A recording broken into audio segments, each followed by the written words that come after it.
Hi everyone, Pat Dougherty here with your tennis IQ topic, anticipating versus guessing.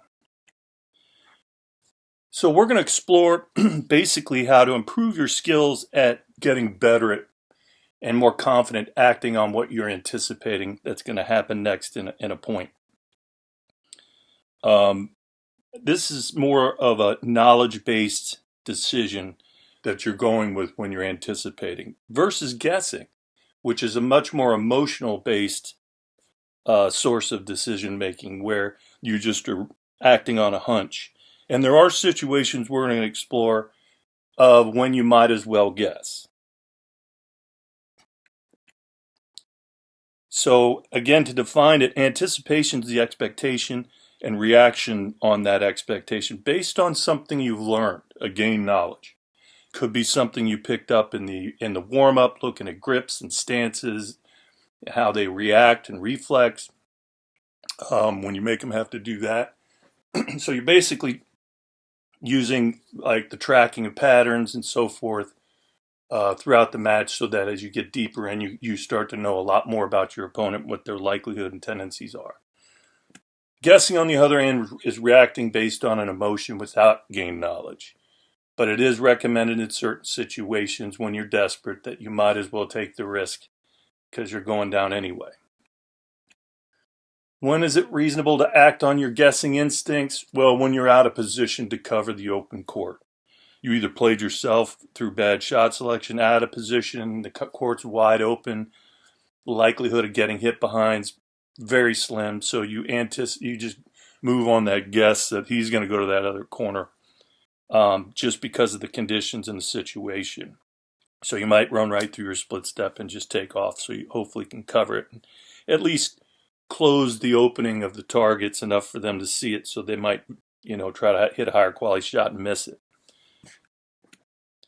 When you're out of the point, those long points where your opponent finally gets the net, you put up a lob, they hit an overhead, you run it down, you put up a second lob.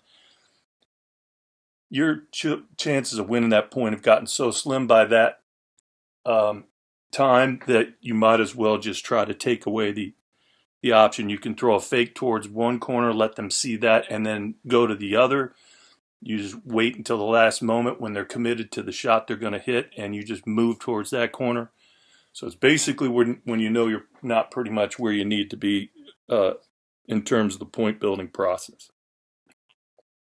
Closing winners. Oftentimes these combinations these players are using open up the court so they got a ball down the middle. They can equally go to either target, inside in or inside out. You're stuck behind the hash mark in the middle of the court. You know they're not going to play it there.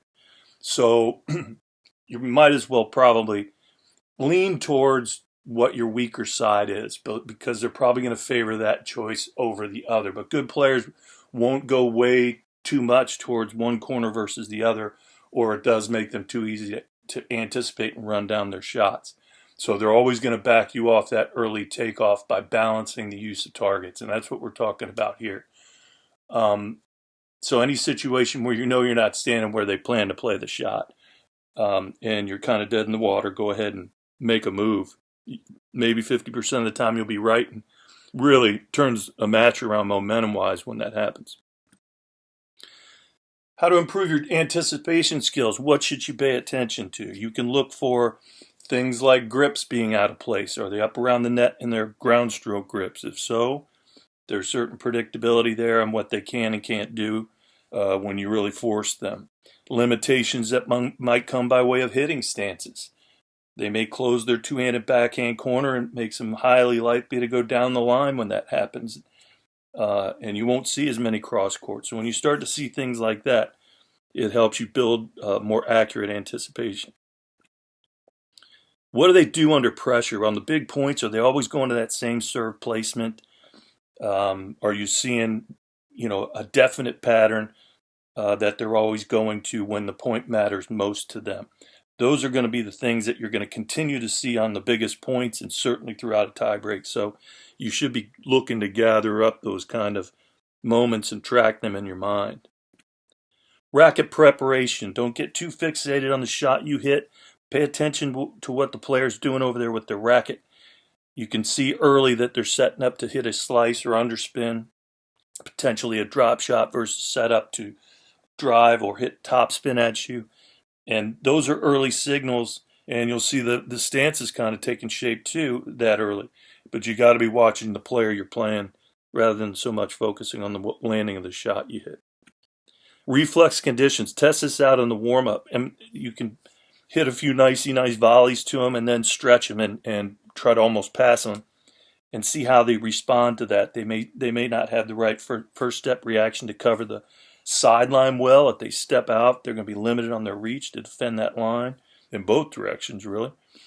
And you'll see maybe some real predictable outcomes when they are reflexed, where every time that happens at net with the wrong grips, it's going to my backhand corner. So that's something I can pay attention to and maybe make an early jump on. Court positioning. This is something that you can creatively use. Why not let the opponent see an opportunity and then take it away the moment they bite on it? So they're a little bit of a bait and switch here. You show them certain things. Here's Murray doing it on the return side. He lines up a little bit wide in the ad court, and then you see him make this weird crossover move. It's getting a little stuttery because of Wi-Fi here, guys. Sorry.